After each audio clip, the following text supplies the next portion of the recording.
আলহামদুলিল্লাহ, আমরা নামাজে দেখবেন প্রায় ফরজ নামাজে প্রতিদিন আল্লাহর কাছে স্বীকৃতি দেয় 19 বার, ইয়াকা না'বুদু ওয়া ইয়াকা নাস্তাইন। তো এটা কি নবীজির গোলামের কথা তো এখানে বলা হয় না। অবশ্যই আমরা আল্লাহর গোলামি করি, আল্লাহর সাহায্য চাই। সুতরাং নবীজির গোলামে পরিচয় দেওয়া হারাম। মানুষ শুধুমাত্র আল্লাহর গোলাম। আমার গোলাম হইতে হবে না, মান আতা আর রাসূল ফাকাদ আতা আল্লাহ। আপনার গোলাম হইলেই আমার গোলাম। আপনার গোলাম হইলেই কার গোলাম? রসুলের গোলাম হইলেই কার গোলাম? হ্যাঁ, হায় হায়, নবীজির গোলামের কোনো চিন্তা নাই। চলো নবীজির জান্নাতে মদিনাতে যাই। রাসূলুল্লাহ সাল্লাল্লাহু আলাইহি সাল্লামের গোলাম হিসাবে আমাদের পরিচয় নয়, আমাদের পরিচয় রাসূলের উম্মত। আমাদের সমাজে অনেক লোক আছে নিজেকে বলে আমি রাসূলের গোলাম। আমাদের দেশের কথিত একজন বক্তা তিনি বলেছেন, কেউ যদি নবীর গোলাম বলে তাহলে এটা হারাম হবে, এমনকি তিনি এটাকে শিরকের পর্যায়ে নিয়ে গেছেন। মুহাম্মদ সাল্লাল্লাহু আলাইহি ওয়াসাল্লামের গোলাম এমনটি বলা কি শিরক নয়? কারণ যেখানে কোরআনে স্পষ্ট বলা আছে মুহাম্মদ সাল্লাল্লাহু আলাইহি ওয়াসাল্লাম আল্লাহর গোলাম। আমি প্রায় বলি আমি মুহাম্মদ সাল্লাল্লাহু আলাইহি সাল্লামের গোলাম, কিছু মৌলবী সাহেব এটা নাকি শিরক। আসসালামু আলাইকুম দর্শক, মুফতি আমির হামজা সহ কয়েকজন আলেমেরা বলতেছে আমি নবী করিম সাল্লাল্লাহু আলাইহি ওয়াসাল্লামের গোলাম, এ কথা বলা নাকি শিরক। এদিকে সুন্নি আলেমেরা বলেন এ কথা বলা 100% জায়েজ। দর্শক, আসলে কি তাই? এ কথা বলা কি সত্যি শিরক নাকি এ কথা বলা জায়েজ? আজকের এই ভিডিওটি মনোযোগ সহকারে দেখলেই সবকিছু বুঝতে পারবেন ইনশাআল্লাহ। আজকের এই ভিডিওটি খুবই গুরুত্বপূর্ণ হতে চলেছে, তাই বলছি ভিডিওটি কেউ স্কিপ করবেন না। দর্শক, ভিডিও শুরুতে যারা বলছে আমি নবীজির গোলাম বলা শিরক, তাদের কথা আমরা শুনবো। এরপরে যারা বলছে নবীজির গোলাম বলা শিরক না, তাদের কথা আমরা শুনবো। তো দর্শক, চলুন বিস্তারিত আলেমদের মুখ থেকে শুনে আসি। আলহামদুলিল্লাহ, আমরা নামাজে দেখবেন প্রায় ফরজ নামাজে প্রতিদিন আল্লাহর কাছে স্বীকৃতি দেয় 19 বার, ইয়াকা না'বুদু ওয়া ইয়াকা নাস্তাইন। তো এটা কি নবীজির গোলামের কথা তো এখানে বলা হয় না। অবশ্যই আমরা আল্লাহর গোলামি করি, আল্লাহর সাহায্য চাই। সুতরাং নবীজির গোলামে পরিচয় দেওয়া হারাম।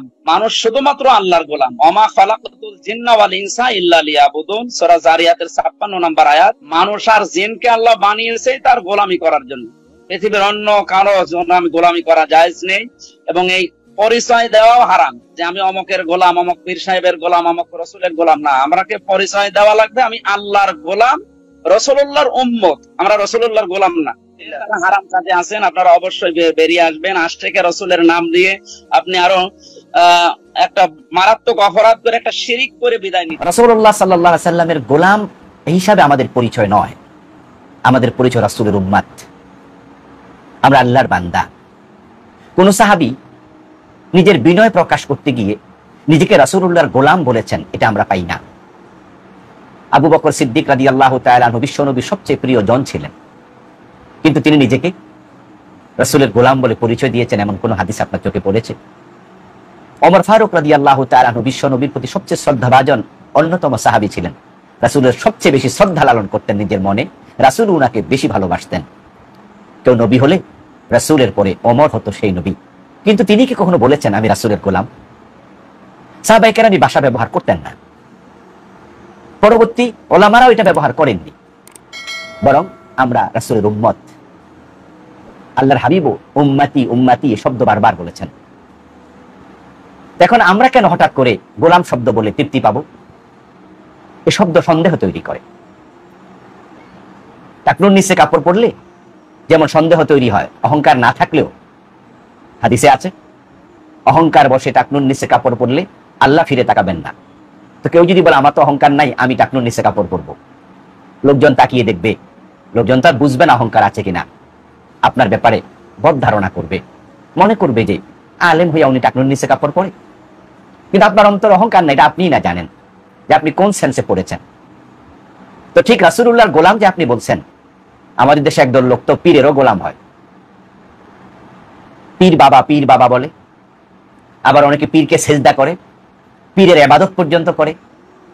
এখন আপনারা আলেমরা যদি এই শব্দগুলো বলেন, তাহলে জাহেলরা তো ভুল মেসেজ পাবে। আপনি হয়তো গোলাম বলতে দাস বুঝিয়েছেন, চাকর বুঝিয়েছেন, কিন্তু পীর সাহেবের সেজদা দানকারীরা তো বুঝবে যে আমরা আব্দ এই অর্থে, অথচ আমরা তো আল্লাহর দাস। এই জন্য আলেম ওলামারা রাসূলের গোলাম এই শব্দটি বলা মোটেও শোভনীয় নয়, মোটেও সমীচীন নয়। এই শব্দের কারণে শিরকের মেসেজ পাবলিকের কাছে পৌঁছতে পারে।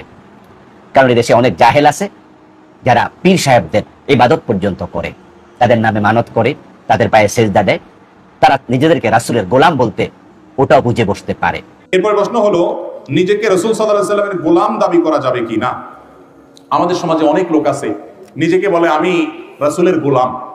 গোলাম শব্দ এটার আরবি একটা অর্থ আছে, আর ফার্সি উর্দুতে এটার আরেকটা ব্যবহার আছে। সাধারণত আরবিতে গোলাম বলা হয় বালককে, বাচ্চাকে, শিশুকে বলা হয় গোলাম। আর ফার্সিতে, উর্দুতে বা আমাদের বাংলা ভাষায়ও সচরাচর গোলাম বলতে বোঝানো হয় দাস। গোলাম বলতে বোঝানো হয় কি? তো আমরা তো আমাদের প্রিয় নবী সাল্লাল্লাহু আলাইহি সাল্লামের বালক, শিশু বা তার বাচ্চাও না, আর তার সে অর্থে দাস বলতে যেটা বোঝানো হয় তার দাসও। আমরা কার দাস? স্বয়ং আমাদের নবীজি সাল্লাল্লাহু আলাইহি সাল্লামও কার দাস? আল্লাহর দাস। অতএব ওই অর্থে আমরা মুসলমান কেউই নবী করিম সাল্লাল্লাহু আলাইহি সাল্লামের গোলাম না।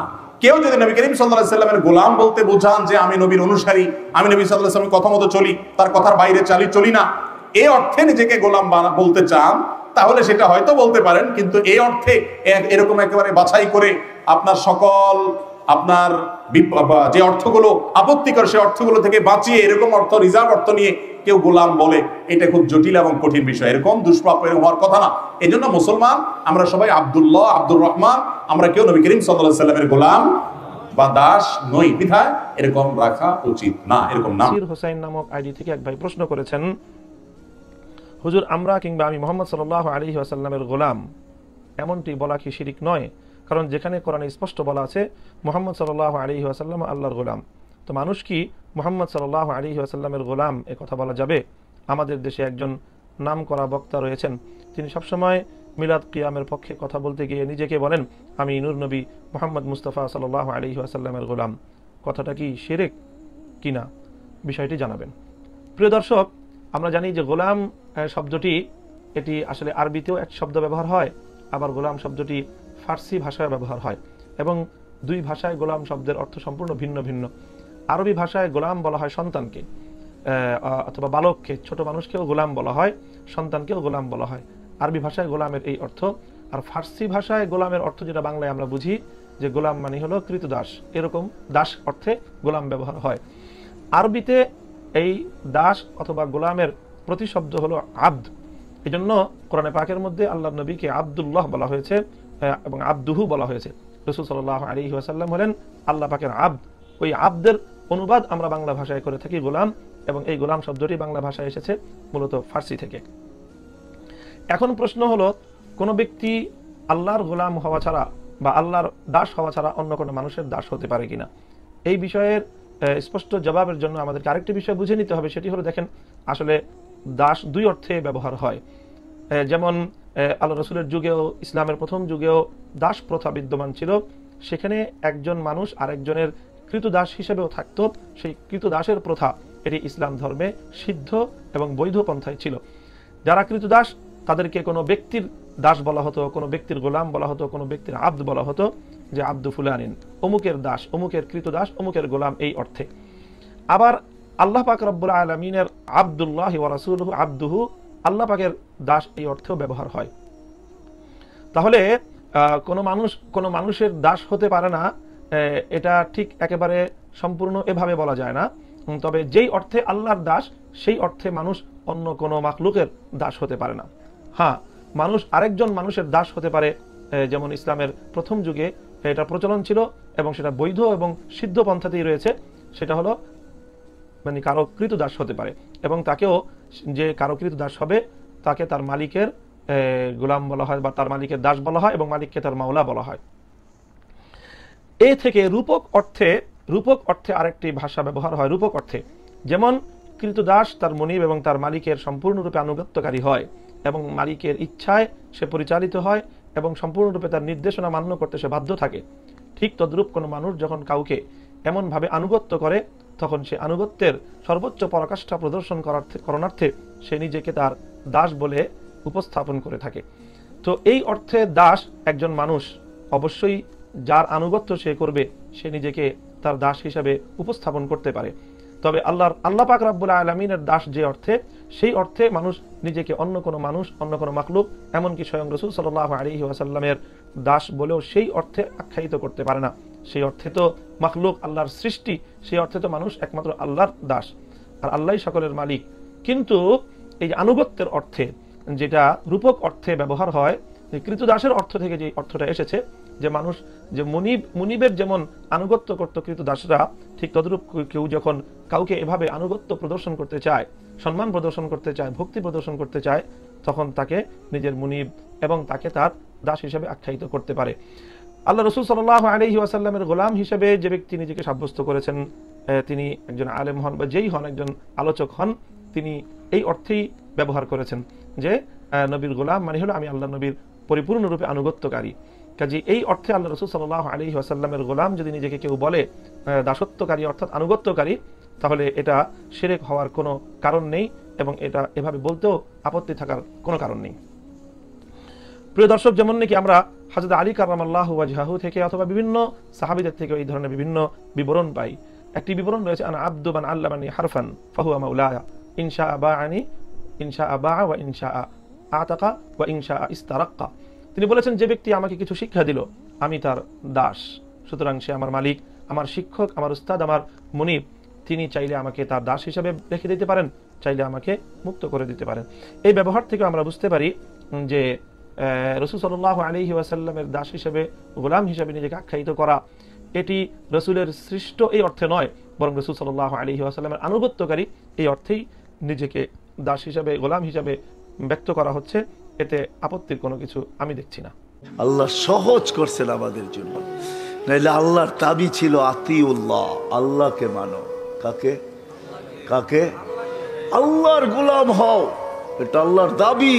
কিন্তু আমি আল্লাহকে প্রশ্ন করতেছি, আল্লাহ তোমার গোলাম হব তো হব কি কইরা? লা তারাকাল উয়ুন, আপনাকে তো চোখে দেখা যায় না। ওয়ালা ইউখালিতুকা যুনুন, ধ্যান ধারণায় আপনাকে আনা যায় না।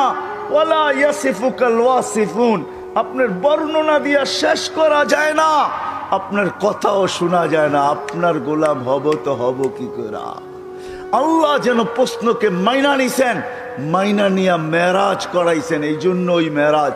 বন্ধু, আপনার উম্মতের প্রশ্ন মাইনা নিলাম, আমার তো দাবি আমার গোলাম হন, কিন্তু আপনার উম্মত তো প্রশ্ন করে দিছে, আমাকে নাকি চোখে দেখা যায় না, আমার কথা নাকি শোনা যায় না, আমাকে নাকি ধ্যান ধারণায় আনা যায় না, আমাকে নাকি বর্ণনা দিয়া শেষ করা যায় না।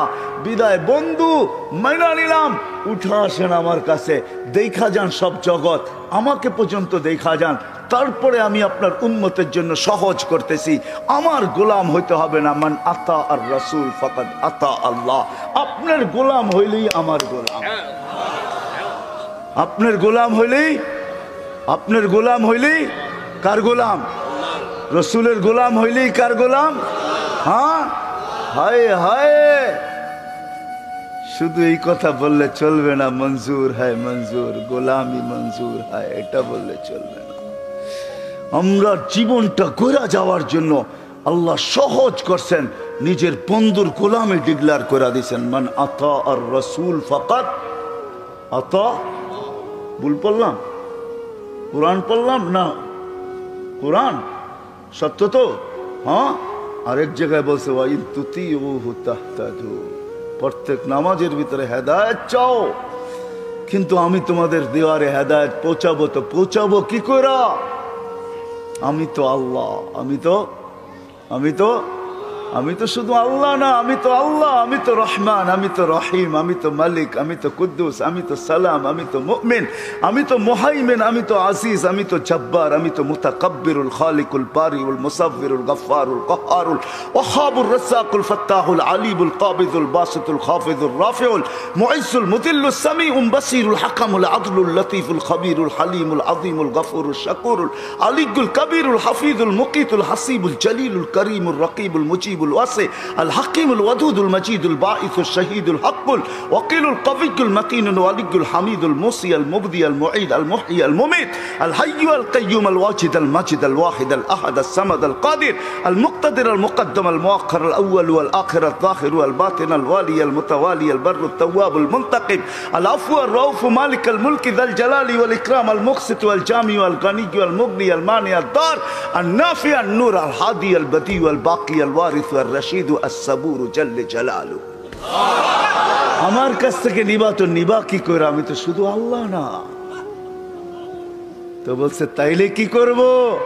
বলছে ওয়াইন তুতিহু তাহতাদু, আমার বন্ধুর গোলাম হয়ে যা, হেদায়েত প্রত্যেক নামাজে চাস, হাট সারা দিন চাস, চাইতে হবে না, আমি আল্লাহ তোর কদমে হেদায়েত পাঠায় দেব। আমার বন্ধুর গোলাম হ। বন্ধু কার? বন্ধুর গোলাম হ, মুহাম্মাদুর রাসূলুল্লাহর গোলাম। ওই রাসূল আমি তারিফ করব তো কতটুকু করব? হায় হায় হায় হায়, মনে উঠলো, এই জন্য বলতেছি লানত আমাদের জিন্দেগির উপরে। আনাস রাদিয়াল্লাহু তাআলা আনহু দস্তরখান কোনোদিন পানি আর সাবান দিয়ে পরিষ্কার করতেন না। হায় হায়, ইশারা পায়া যদি গুইসাবের ভাগ্য খুলতে পারে, আনাসের দস্তরখান যদি হাতের ছোঁয়া পায়া চিরদিনের জন্য আগুন তার উপরে হারাম হইতে পারে। কোনোদিন দস্তরখানকে পানি দিয়ে পরিষ্কার করতেন না, আগুনের ভিতরে ফালায়া দিতেন, আগুন ময়লা খায়া ফেলতো, দস্তরখান ফকফক হয়ে বাহিরে আসতো। সাহাবী রাসূল জিজ্ঞাসা করছে, আনাস এই জাদু শিখলি তো শিখলি কইতে কা? কয়টা জাদু না, এটা তো মুহাম্মদুর রাসূলুল্লাহর হাতের ছোঁয়া। আল্লাহর রাসূল দস্তরখানে খায়া হাত মুছছেন, ওই দিন থেকে আমি আর পানি দিয়ে পরিষ্কার করি না, আমি আগুনের মধ্যে নিক্ষেপ করি। আগুন ময়লা খায় কিন্তু দস্তরখান খাওয়ার ক্ষমতা রাখে না। কেন? এই দস্তরখানে মুহাম্মদুর রাসূলুল্লাহর হাত লাগছে। যার ভিতরে যেই দস্তরখানে হাত লাগলে আগুন হারাম হয়ে যায়, ও কুমিরার মানুষ, যার জিন্দেগি মুহাম্মদুর রাসূলুল্লাহর জিন্দেগি হবে, তার উপরে কি হবে? তার জন্য হবে তো হবে কি? আমি তো বলি তার জন্য রবের সালাম হবে না তো হবে কার জন্য? রব তো এই জন্যই তো বলছে সালাম কওলাম মির রব্বির রহিম।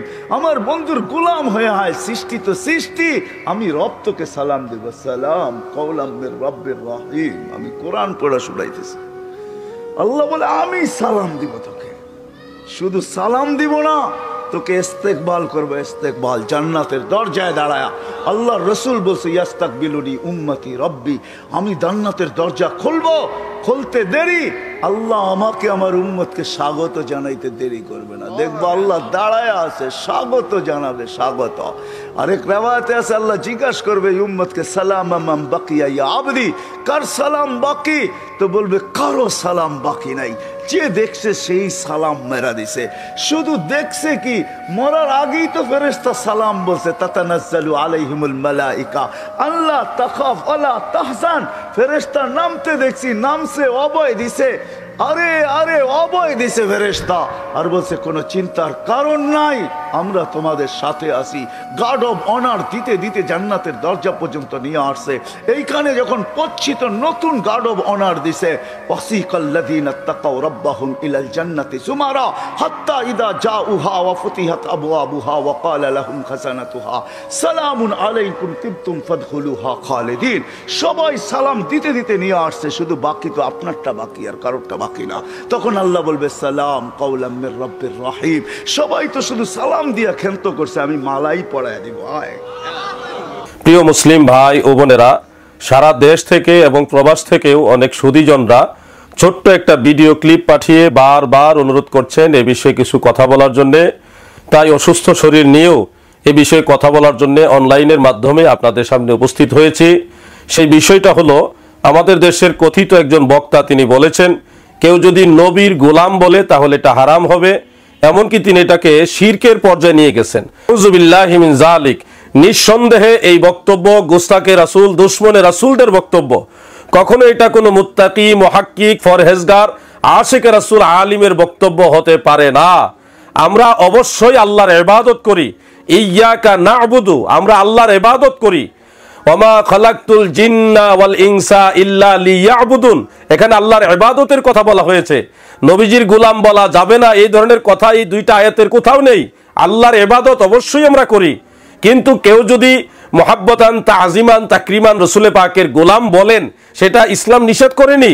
প্রিয় দর্শক শ্রোতা, আপনার একটা হাদিস শরীফ লক্ষ্য করুন, যে হাদিসটা সহিহ মুসলিমের 6011 নং হাদিস, ইসলামিক ফাউন্ডেশনের 5678 নং হাদিসের মধ্যে উল্লেখ রয়েছে, মুসনাদু আহমদের 9964 নং হাদিসের মধ্যে উল্লেখ, ইমাম বাইহাকি রাহমাতুল্লাহ আলাইহির সুনানুল কুবরা এর 15812 নং হাদিসের মধ্যে উল্লেখ।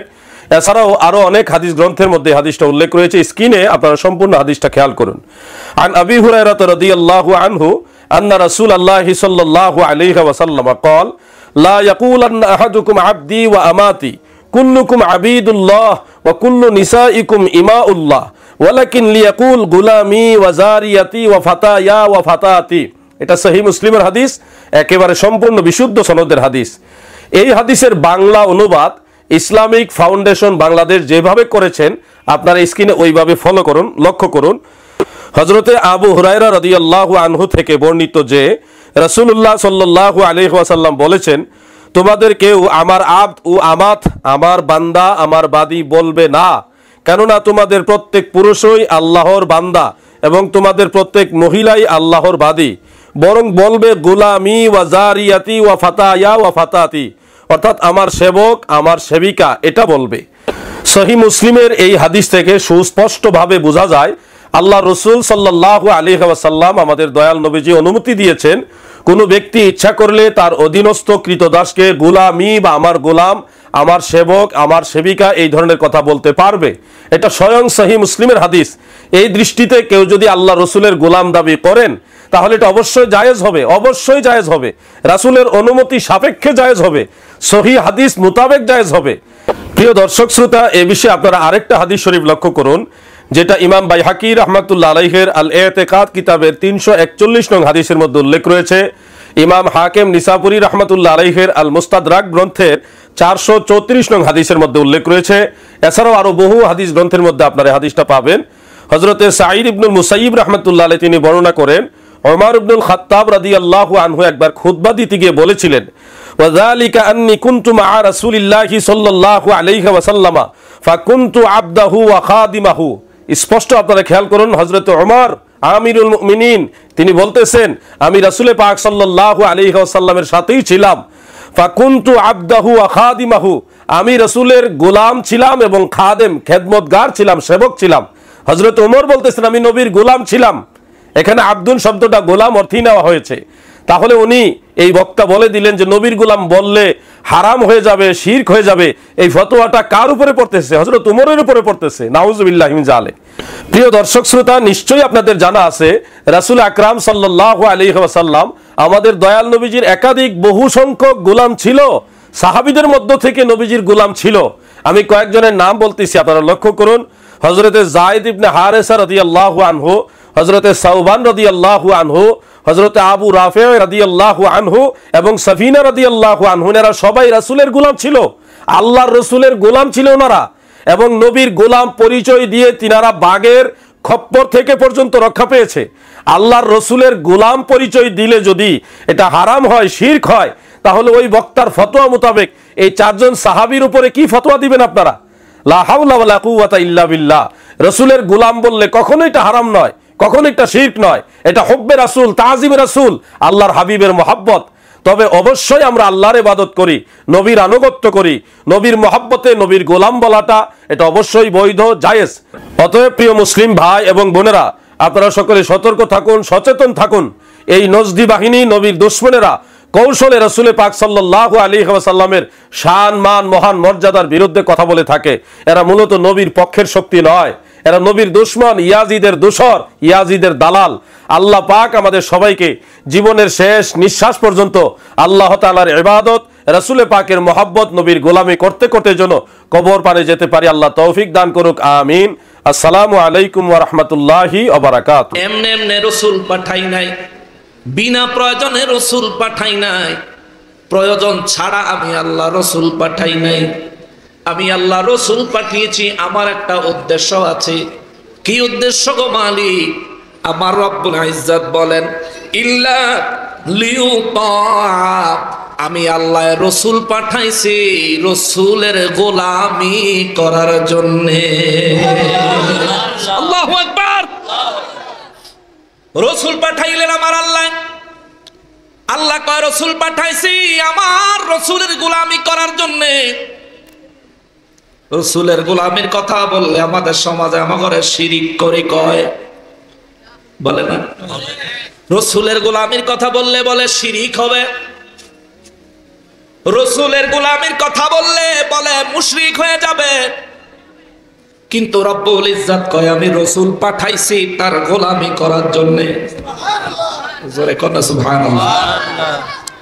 সাহাবায়ে কেরাম বলেন নবী গো, ওগো রাহমাতুল লিল আলামিন, আল্লাহ রসুল পাঠাইলেন গোলামি করার জন্যে। ইয়া রাসূলুল্লাহ সাল্লাল্লাহু আলাইহি ওয়াসাল্লাম, আমরা জানতে পেরেছি রব্বুল আলামিন এই জমিনে 1,24,000 পয়গম্বর পাঠিয়েছেন। ও দয়াল নবীজি, সমস্ত পয়গম্বররা কি রাসূল? আমার নবী বললেন না না না, সমস্ত পয়গম্বরেরা রাসূল না। নবী গো, তাইলে রাসূল কারা? আমার নবী বলেন পয়গম্বরের সংখ্যা হলো 1,24,000, রসুলের সংখ্যা হলো 300। আমার আল্লাহ সমস্ত নবীদেরকে পাঠাইছেন উম্মতেরা যেন তাদের আনুগত্য করে, গোলামি করে, কিন্তু স্পেশালি রসুলদেরকে পাঠাইছেন আমার আল্লাহ নিজে নির্দেশ দিয়েছেন ওয়ামা আরসালনা মির রাসূলিন ইল্লা লিয়ুতা, রসুলদের আনুগত্য যেন উম্মতেরা করে, রসুলদের গোলামি যেন উম্মতেরা করে। বিশেষ করে আমি নবী রহমাতুল লিল আলামিনের গোলামি করার জন্য আমার রব্বুল ইজ্জত নির্দেশ দিয়েছেন ওয়ামা আরসালনা মির রাসূলিন ইল্লা লিয়ুতা। আল্লাহ কয় আমি আমার হাবিবকে পাঠাইছি তোমরা তার গোলামি করবা, গোলামি করবা। কেন? আল্লাহ কয় বিইذনিল্লাহ, এটাই আমি আল্লাহর নির্দেশ। আল্লাহু আকবার।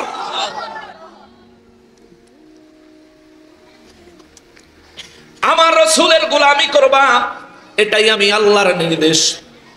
যদি এই আয়াতটুকুর সরল অনুবাদ করি তাইলে অনুবাদ হবে এমন, আল্লাহ বলেন ওয়ামা আরসালনা মির রাসূলিন, আর আমি রসুল পাঠাই নাই। সরল অনুবাদ। বাংলা অনুবাদ যদি কোন কোরআন শরীফে দেখেন তখন দেখবেন এইভাবেই লেখা আছে ওয়ামা আরসালনা মির রাসূলিন, আরসালনা মির রাসূলিন, আর আমি আল্লাহ রসুল পাঠাই নাই ইল্লা লিয়ুতা, গোলামি যেন না করে, গোলামি করা ছাড়া, বিইذনিল্লাহ, আমি আল্লাহর অনুমতি সহ। যদি এটার মুদ্রা কথাটা আনি তাইলে মুদ্রা কথা হবে আল্লাহ বলেন ওয়ামা আরসালনা মির রাসূলিন ইল্লা লিয়ুতা বিইذনিল্লাহ, আমি রব্বুল আলামিন আমার রাসূলদেরকে পাঠাইছি, আমার নির্দেশ হলো তোমরা আমার রাসূলদের আনুগত্য করবা, গোলামি করবা। চিৎকার দিয়া বলেন সুবহানাল্লাহ। রাসূল পাঠাইলেন আমার আল্লাহ আনুগত্য করার জন্য, রসুল পাঠাইলেন আমার আল্লাহ গোলামি করার জন্য। বলবেন হুজুর আনুগত্য আর গোলামি তো এক নয়। আনুগত্য শব্দ বাংলা, গোলামি হলো আরবি। আমি সব ভাইনা দিচ্ছি। কালকে পিছনে পিছনে কিছু লোক কথা কই না, আমি জানি এখানেও আছে। আপনি পিছনে কথা বলার সুযোগ আমি রাখবো না, আপনি একটু বসেন, প্রত্যেকটা কথার সমাধান দিব ইনশাআল্লাহ। এরপরেও যদি আপনার মনে প্রশ্ন থাকে একটু অপেক্ষা করেন, মুনাজাতের আগে আমি টাইম দিব, আপনি আমাকে বলবেন হুজুর এই জায়গায় বুঝি নাই, আমি আবার বুঝাবো। না অসুবিধা আছে? আমরা কি ঝগড়া চাই? আমরা সমাধান চাই, ঠিক কিনা বলেন? আমরা ঝগড়া চাই না। গোলামি শব্দটা আরবি, আনুগত্য শব্দটা বাংলা। তাইলে আমি এখানে গোলামি এবং আনুগত্য বললাম কেন? যদি গোলামির অর্থ নেন, গোলামি শব্দের অর্থ হলো এমন ভাবে আনুগত্য করা, এই আনুগত্যের বাইরে তার আর কোনো কাজ নাই। গোলাম যদি আপনি রাখেন, গোলামের কাজ হলো আপনি তাকে যা নির্দেশ দিবেন সে তার উপর আমল করবে, ওই কাজটাই করবে, কিছু বেশিও করবে না, কিছু কমও করবে না, ঠিক কিনা? কথা বলেন ঠিক কিনা? গোলামের কাজ হলো যা নির্দেশ হবে তা করবে, যা করতে নিষেধ করা হবে তা বাদ দিবে, যতটুকু করতে বলবে ততটুকুই করবে। এইবার আমার রাসূল সাল্লাল্লাহু আলাইহি ওয়াসাল্লামের ক্ষেত্রে আনুগত্যের কথাটা আমি গোলামের অর্থে কেন নিলাম? কারণ হলো আমার আল্লাহ কুরআনুল কারীমে আরেক জায়গার মধ্যে আল্লাহ বলেন বিসমিল্লাহির রহমানির রহিম মা আতাকুমুর রাসূলু ফাখুযুহু ওয়া মা নাহাকুম আনহু ফান্তাহু। আমার রাসূল তোমাদেরকে যা করার নির্দেশ দেয় তোমরা তা করো, যা করতে নিষেধ করে তোমরা তা বর্জন করো। চিৎকার দিয়া কোন আল্লাহু আকবার। কথাটা কার? জোরে বলেন না কার? কথাটা কার? আল্লাহ কয় আমার রাসূল যা করতে বলে, যা করতে নির্দেশ দেয় তোমরা তা করবা। আল্লাহ কয় আমার রাসূল যা করতে নিষেধ করে তোমরা তা বর্জন করবা। ও মুসলমান, কিছুক্ষণ আগে আমি গোলামের ব্যাখ্যা দিয়েছি। গোলামের ব্যাখ্যা হলো যা নির্দেশ দিবে তা পালন করবে, যা করতে নিষেধ করবে তা বর্জন করবে, যা যতটুকু নির্দেশ দিবে তা ততটুকুই করবে, বেশিও করবে না কমও করবে না। এইটা যদি গোলাম হয়। আরে গোলামের ব্যাখ্যা তো আমার আল্লাহ নিজে কুরআনুল কারীমে বলে দিয়েছেন। আল্লাহ কয় ওয়া মা আতাকুমুর রাসূলু ফাখুযুহু ওয়া মা নাহাকুম আনহু ফান্তাহু। সূরা নিসার 64 নম্বর আয়াতে আল্লাহ কয় রাসূল পাঠাইছে আনুগত্য করার জন্য। আনুগত্যটা কেমন হবে? রাসূল যা করতে নির্দেশ দিবে তা করবা, যা করতে নিষেধ করবে তা তোমরা বর্জন করবা। এখানে কয় আনুগত্য, কিন্তু আল্লাহর ওই আয়াতে কারিমায় কয় গোলামি গোলামি গোলামি গোলামি। এই জন্যই তো সুন্নিরা কয় নবীর আনুগত্য, নবীর গোলামি করার জন্যই আমার আল্লাহ আমার নবী সহ সমস্ত রাসূলদেরকে পাঠাইছেন। চিৎকার দিয়া কোন সুবহানাল্লাহ। এইটুকু বুঝছেন? এইটুকু বুঝছেন? কথা বলেন না কেন? না বুঝলে কোন বেলে বুঝি নাই, আবার ওয়াজ করুন। এইটুকু বুঝছেন? নবীর আনুগত্য করতে হবে। আল্লাহ বলেন আমি রাসূল পাঠাইছি গোলামি করার জন্য। তাও গোলামি তুমি নিজের থেকে করবে এমন না। আল্লাহ কয় বিইজনিল্লাহ, আমার রাসূলের গোলামি করা এটা আমি আল্লাহর নির্দেশ। জোরে কর সুবহানাল্লাহ। আরো জোরে কর সুবহানাল্লাহ। নবীর গোলামি করার নির্দেশ কার? জোরে বলেন কার? এবার যারা গোলামির কথা বললে শিরিক বলে তাদের ফতোয়া ঠিক না বেঠিক? জোরে বলেন ঠিক না বেঠিক? চরমভাবে বেঠিক। আপনি কিভাবে বলেন? যদি কুরআনুল কারীম থেকে নবীর গোলামির আরো একটু সংজ্ঞা নেই, কোরআন বিল কোরআন, কোরআন থেকে কোরআন ব্যাখ্যা নিচ্ছি। হাদিস কইলে কব জয়ীফ হইছে, জাল হইছে, দুর্বল হইছে। এর পক্ষে গেলেই আল হাদিস, এর বিরুদ্ধে গেলেই জাল হাদিস। ঠিক না? হ্যাঁ গো হুজুর হইলেই বিরাট হুজুর, খুতবার ভিতরে বইলা দিন ভুল। ঠিক কিনা বলেন? হ্যাঁ গো হুজুর এশিয়া মহাদেশের শ্রেষ্ঠ হুজুর, কিন্তু বইলা দিন খুতবা পড়তে গিয়ে ভুল করে কোরআনের আয়াত তাও। এই যে এশিয়া মহাদেশের শ্রেষ্ঠ হুজুর, হ্যাঁ হে হুজুরে যা কইব তা ঠিক, কিন্তু আল্লাহর কোরআনে যা বলবে তা মানতে গেলে সে সন্দেহ পোষণ করবে। মনে রাখবেন কোরআন পেয়েও যারা মানতে চায় না এরা মুমিন নয়, মুনাফিক। মুমিন হন। আপনি সারা জীবন একটা কাজ করতেছেন, যেদিন কোরআন থেকে নবীর সুন্নাহ মুবারক থেকে ইমামগণের মত থেকে যেদিন ফয়সালা পাবেন আপনার এই কাজটা কোরআন সুন্নাহ সম্মত নয়, সেই দিন সেই মুহূর্তে ওই কাজটা বর্জন করা আপনার ঈমানি দায়িত্ব। বর্জন করলে আপনি সাচ্চা মুমিন, বর্জন না করলে আপনি পাক্কা মুনাফিক। আমি প্রায় বলি আমি মুহাম্মদ সাল্লাল্লাহু আলাইহি সাল্লামের গোলাম। কিছু মৌলবী সাহেব কয় এটা নাকি শিরক। ওরা কি শিরিক শিখছে নাকি? শিরকের সংজ্ঞা জানে নাকি? যেগুলো নেটে সমালোচনা করছে, যেগুলো নাদান এবং মূর্খ। এটার জবাব বহুবার আমরা বুখারী শরীফ থেকে দিয়েছি। একটা আয়াত আজকে বলে দিচ্ছি, তার আয়াতটা খুলে তাফসীর আর তরজমা পড়ুক। আল্লাহ কোরআন শরীফে তার রাসূলকে বলেছেন কুল ইয়া ইবাদি। মুহাম্মদ সাল্লাল্লাহু আলাইহি সাল্লাম আপনি উম্মতকে বলেন হে আমার বান্দারা। আল্লাহ তার রাসূলকে বলেছেন আপনি উম্মতকে বলেন আমার বান্দারা। কোন অর্থে? আমরা আল্লাহর বান্দা, আল্লাহর ইবাদত করি। আর রাসূলুল্লাহকে আল্লাহ উম্মতকে বান্দা বলতে এই জন্য বলছেন কারণ উম্মত রাসূলুল্লাহর ইতাআত করে, আনুগত্য করে। তো যেহেতু রাসূলুল্লাহর বান্দা এই শব্দটা আল্লাহ কোরআনে উল্লেখ করছেন, আমরা যদি বলি আমরা নূর নবীজি মুহাম্মদ সাল্লাল্লাহু আলাইহি ওয়াসাল্লামের গোলাম, তা তো কোনো অবস্থায় শিরক হইতে পারে না। কথা বুঝেন নাই? বুখারী শরীফের মধ্যে হাদিসও আসছে এই ব্যাপারে। আসলে ওরা ওই যে আহলে কোরআনদের মতো কিছু শব্দ পড়ে, তাফসীর আর ব্যাখ্যাতে যায় না। আচ্ছা বলেন তো ভাই, আল্লাহকে তো মাওলা বলা হয়, কি বলা হয়? আংতা মাওলানা ফানসুরনা আলাল কওমিল কাফিরিন। হে আল্লাহ, তুমি আমাদের মাওলা, তুমি আমাদের কাফিরদের উপর সাহায্য করো। তাহলে যেই মৌলবীগুলো আমার বলে রাসূলুল্লাহর গোলাম আমি, এটা বলে শিরক হবে, তোমাদের নামে মাওলানা লেখছো কেন? তবে এটা তুমি নিজেই তো মুশরিক, তুমি নিজেই তো মুশরিক। মুশরিকের মুখে তো শিরকের বিরুদ্ধে ফতোয়া মানায় না। আল্লাহ কোন অর্থে মাওলা আর তুমি আমি কোন অর্থে মাওলানা লিখি, এটি তো বুঝো না। মাওলার অনেক অর্থ। মাওলার এক অর্থ হচ্ছে মালিক, মাওলার এক অর্থ অভিভাবক, মাওলার এক অর্থ নেতা, মাওলার আরেক অর্থ চাকর। যেমন মুসলিম শরীফে আসছে আন সাওবানা মাওলা রাসূলিল্লাহ, সাওবান থেকে বর্ণিত যিনি রাসূলুল্লাহর চাকর। এখানে মাওলা অর্থ কি? চাকর। তা আমরা যে বলি আমরা আল্লাহর হাবিব নূর নবীজি মুহাম্মদ সাল্লাল্লাহু আলাইহি ওয়াসাল্লামের গোলাম, এটা কোন অর্থ বলি? তুচ্ছ উম্মত বুঝাইতে যায়া। কথা বুঝতে পারছেন? এগুলো বুঝতে হবে। আসলে এই যে মৌলবীগুলো দেখো তোমরা, এগুলো কাজের মৌলবী না। কাফের মোশরেক বেঈমান নাস্তিকদের বিরুদ্ধে তাদের কোনো বক্তব্য নাই, তাদের কোনো কথা নাই, তাদের কোনো চিন্তাও নাই। তারা আছে শুধু নিজেদের মধ্যে খোঁচাখুচি করে দূরত্ব সৃষ্টি করা, এই মাসলাকে দ্বন্দ্ব সৃষ্টি করা আর কাফের মোশরেককে সুযোগ করে দেওয়া।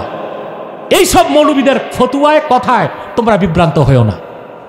এখন সারা দেশ যেখানে এক হয়ে গেছে, আহলে কোরআন দাবিদার ইহুদিটা পরাজয়ের পর আমাদের পক্ষ নিল, হ্যাঁ, তাদের বিপক্ষ নিল, সেখানে তারা আমাদের বিরোধিতা করছে, মানে পরোক্ষভাবে তারা কাফেরেরই পক্ষ নিছে। এরা কাদের অনুসারী তাও বলি দিই, এদের আবার মনে করো না সব মাদ্রাসার আলেম। এরা হচ্ছে ওই যে নোট আছে ভোট নাই, ওগুলোকে আমি আন্ডার এস্টিমেট, এগুলোকে আমি ধরি না, গণিও না। কারণ আমি সংখ্যাধিক্যে বিশ্বাসী নই, আমি কোয়ালিটিতে বিশ্বাসী। সম্মানিত দর্শক শ্রোতা, আশা করি সম্পূর্ণ ভিডিওটি দেখেছেন এবং সবকিছু বুঝতে পেরেছেন।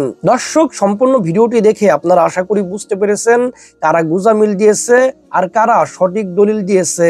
দর্শক, আপনাদের কাছে কোন দলের মত সঠিক মনে হয়েছে আপনাদের মন্তব্য অবশ্যই কমেন্ট সেকশনে জানিয়ে দিবেন। দর্শক, আজকের ভিডিও সম্পর্কে আপনাদের কোনো মতামত থেকে থাকলে আপনাদের মূল্যবান মতামত অবশ্যই কমেন্ট সেকশনে জানিয়ে দিবেন। তো দর্শক, আজকের ভিডিওটি এ পর্যন্তই। আজকের ভিডিওটি ভালো লাগলে লাইক এবং শেয়ার করে দিন। আর হ্যাঁ, নিত্য নতুন আপডেট ভিডিও পেতে চ্যানেলটি সাবস্ক্রাইব করতে ভুলবেন না। দেখা হবে নতুন ভিডিওতে। ততক্ষণ ভালো থাকুন, সুস্থ থাকুন। ফি আমানিল্লাহ।